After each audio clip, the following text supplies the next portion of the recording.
Hello friends, आशा करते हैं कि आप सभी को सही सही ये कंटेंट दिखाई दे रहा होगा। जैसा कि दोस्तों आप यहाँ पे लिखा देख रहे हैं अल्फ़ाबेट। अल्फ़ाबेट का हिंदी होता है वर्णमाला। मैं आज आप लोगों को अल्फ़ाबेट वर्णमाला का जो रीजनिंग पार्ट है वो मैं बताने वाले हैं। जैसे अल्फ़ाबेट हो गया तो हम सभी जानते हैं कि इंग्लिश वर्णमाला में 26 लेटर होते हैं। 26 लेटर कौन कौन से होते हैं? A B C T E F G H I .Z तक। तो टोटल दोस्तों 26 लेटर होते हैं, जिसमें ये दो भागों में बटा होता है। जैसे कि A से लेके एक M तक और दूसरा N से लेके Z तक, जिसमें कि देख पा रहे हैं दोस्तों A से लेके M तक ये प्रथम अर्धांश बोला जाता है। इसको एक तरह से मानिए तो प्रथम कोटि कह सकते हैं, प्रथम अर्धांश। और N से लेके ये Z तक ये हो गया द्वितीय अर्धांश। तो दोस्तों अब आपका कहना होगा कि ऐसा क्यों करते हैं? ऐसा इसलिए करते हैं कि दोस्तों अंग्रेजी वर्णमाला का जो क्रम है ये एक तरह से लिखा जाता है A से लेके Z तक, यानी कि एक हो गया आरोही क्रम, बढ़ते क्रम, और दूसरा हो गया विपरीत क्रम। जैसे अंग्रेजी वर्णमाला का विपरीत क्रम ZYA ये हो गया, यानी कि ZY ... A तक, यानी कि ये बैक पीछे से आएगा। हम इधर Z से लेके आएंगे इधर A तक, ये हो गया विपरीत क्रम। और उसके बाद इसमें सब जो तो ये रीजनिंग बनाने के लिए, और जब हम ये रीजनिंग बना रहे होंगे तो इसमें कुछ शब्दों को हमें ध्यान में रखना होगा। जैसे कि यहाँ पे लिखा देख रहे हैं दोस्तों का या से, कि कहने का मतलब है कि का अथवा से का अर्थ होता क्या है। का अथवा से का अर्थ होता क्या है जब हम ये रीजनिंग बना रहे होते हैं अंग्रेजी वर्णमाला का? तो दोस्तों सिंपल सा मतलब है, का मतलब होता है जब हम जैसे लिखे कि का मतलब एक तरह से मोनियक होता है छोड़कर। कहने का अर्थ है किसी अक्षर के साथ के लगे रहने पर उस अक्षर को छोड़कर गिनती करेंगे, लेकिन जब किसी अक्षर के साथ से लगा रहे तो उस अक्षर को साथ लेकर गिनती करते हैं। जैसे आप देख सकते हैं यहाँ पे एग्जाम्पल दिया गया है दोस्तों कि अंग्रेजी वर्णमाला के क्रम में अक्षर ई के दाएं पांचवा अक्षर क्या होगा? तो अंग्रेजी वर्णमाला है जैसे दोस्तों ए से लेके जेड तक, हम जानते हैं कि टोटल 26 अल्फ़ाबेट होते हैं। और दोस्तों इसमें आपको रीजनिंग बनाने से पहले सबसे बड़ी बात ये ध्यान में रखना होगा कि आपको सारे अल्फ़ाबेट्स का आपको प्लेस वैल्यू याद रखना पड़ेगा। जैसे ए के नंबर में है, बी के नंबर में है, एच के नंबर में है, आई के नंबर में है, जेड के नंबर में है। तो दोस्तों इस प्रकार से आपको याद रखना होगा।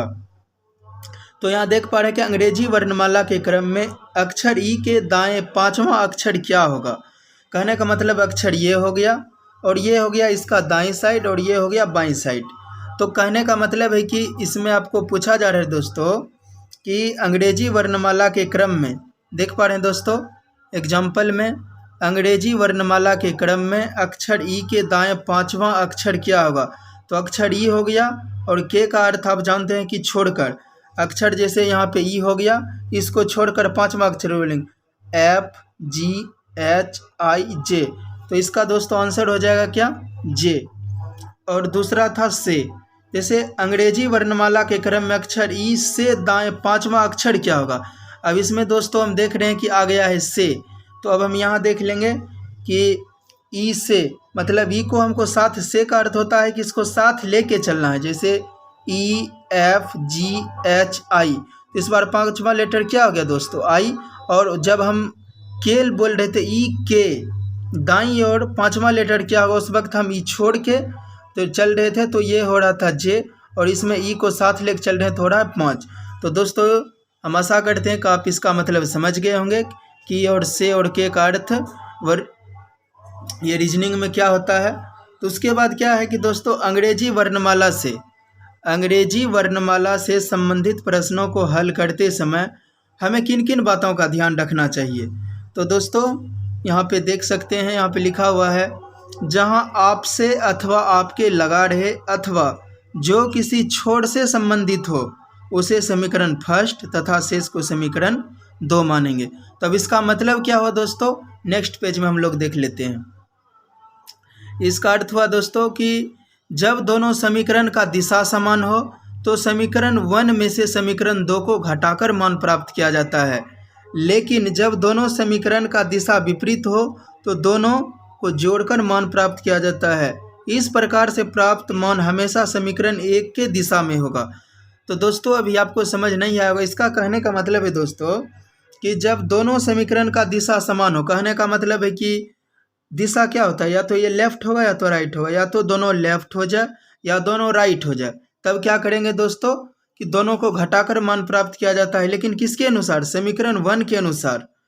समीकरण 1 जैसा होगा उसी के अनुसार हमको ज्ञात करना पड़ेगा। लेकिन यहाँ पे कह रहा है कि जब दोनों समीकरण का दिशा विपरीत हो तो दोनों को जोड़कर मान प्राप्त किया जाता है। विपरीत कहने का मतलब क्या हुआ? एक लेफ्ट हो गया एक राइट हो गया, तो दोनों दिशा हो गया विपरीत। तो इसमें हम क्या करेंगे दोस्तों कि दोनों को जोड़कर मान प्राप्त किया जाता है। तो इस प्रकार से जो मान जो आएगा, जो समीकरण का मान आएगा जोड़ के या घटा के, वो हमेशा समीकरण 1 के दिशा में होगा। यदि समीकरण 1 यदि लेफ्ट से होगा तो हमको लेफ्ट से आंसर ज्ञात करना होगा। यदि समीकरण फर्स्ट राइट से होगा तो हमको राइट से मान ज्ञात करना होगा। जैसे दोस्तों हम देख लेते हैं, क्वेश्चन यहाँ पे दिया गया है कि अंग्रेजी वर्णमाला के क्रम में आपके बाएं से 7वां अक्षर के दाएं 9वां अक्षर कौन सा होगा? दोस्तों फर्स्ट में लिखा अंग्रेजी वर्णमाला के क्रम में आपके बाएं से, क्या लिखा है दोस्तों? आपके बाएं से मतलब क्या? लेफ्ट। लेफ्ट मतलब बायां और राइट मतलब दाहिना। तो हमको इसको दोस्तों एल से सूचित करेंगे, लेफ्ट। तो लेफ्ट से हो गया 7वां समीकरण फर्स्ट, और बोल रहा है कि 7वां अक्षर यानी कि क्रम में आपके बाएं से 7वां अक्षर के दाएं से 9वां अक्षर कौन सा होगा? तो यहाँ पे बोल रहा है दोस्तों दूसरा समीकरण बता रहा है दाएं से 9वां अक्षर। तो दाएं मतलब राइट, राइट से हम 9वां अक्षर देंगे, समीकरण 2 हो गया। और लेफ्ट से, और तो दोस्तों हम देख रहे हैं कि ये लेफ्ट है और ये राइट। हमने आपको पहले ही बता दिया था दोस्तों यहाँ पे प्रॉपर्टीज में कि जब दोनों समीकरण का दिशा विपरीत हो तो दोनों को जोड़कर मान प्राप्त किया जाता है। अब दोस्तों आप ही बताइए, एक लेफ्ट है दूसरा राइट है, तो दोनों को जोड़ देंगे, 9 और 7 हो गया 16। और हमेशा दोस्तों यहाँ पे क्या लिखा हुआ था, ये देखिए प्रॉपर्टीज, इस प्रकार से प्राप्त मान हमेशा समीकरण 1 के दिशा में होगा। दोस्तों समीकरण 1 है लेफ्ट से, तो हम यहाँ पे लेफ्ट 16। तो दोस्तों हमने आपको पहले ही बताया था, जब भी आप अल्फ़ाबेट का क्वेश्चन सॉल्व करेंगे अंग्रेजी वर्णमाला में, तो दोस्तों आपको प्लेस वैल्यू याद रखना बहुत ज़रूरी हो जाता है, क्योंकि यहाँ लेफ्ट से 16 है। तो दोस्तों ये मेरा 16 आंसर नहीं हुआ। कहने का मतलब है कि 16 का प्लेस वैल्यू अंग्रेजी वर्णमाला में क्या है? तो 16 नंबर पे आता है दोस्तों पी। तो दोस्तों ये हो गया पी, और इस तरह से इसका आंसर क्या हो जाएगा दोस्तों? पी। ये हो गया इसका राइट आंसर। आइए दूसरा क्वेश्चन देख लेते हैं। दूसरा क्वेश्चन कर रहा है दोस्तों, अंग्रेजी वर्णमाला के क्रम में आपके बाएं से 8वें अक्षर के दाएं से 9वां अक्षर कौन सा होगा? दोस्तों कह रहा है आपके बाएं से 8वां मतलब लेफ्ट से 8वां, और कह रहा है कि दाएं से 9वां तो राइट से 9वां। तो ये हो गया समीकरण फर्स्ट, ये गया समीकरण सेकेंड। और दोस्तों देख रहे हैं दोनों दिशा क्या है? दोनों दिशा विपरीत है, क्योंकि एक लेफ्ट है दूसरा राइट है। तो दोनों दिशा विपरीत है, तो हम करेंगे क्या दोस्तों कि प्रॉपर्टीज में हमने पढ़ा था कि यदि दोनों समीकरण का दिशा विपरीत हो तो दोनों को जोड़ के आंसर दिया जाता है। तो ये लेफ्ट और राइट, ये 9, ये 8 और ये 9 हो गया। कितना हो गया दोस्तों? 17। और हमेशा जो मान आता है वो किसके अनुसार? समीकरण 1 के अनुसार। समीकरण 1 के तो लेफ्ट है, समीकरण 1 है लेफ्ट से, तो समीकरण 1 यहाँ पे लेफ्ट, और 9 और 8 हो गया 17। जब ये दोस्तों 17 हो गया तो इसका कहने का मतलब क्या है कि लेफ्ट से 17वां अक्षर क्या होगा अंग्रेजी वर्णमाला में? लेफ्ट से क्या होगा? तो दोस्तों 17 नंबर पे आता है क्यू। लेफ्ट से यानी कि इधर से हम जाएंगे तो उसमें 17 नंबर पे क्यू आएगा दोस्तों। इसलिए हम कहते हैं कि आपको प्लेस वैल्यू याद रखना बहुत ज़रूरी है।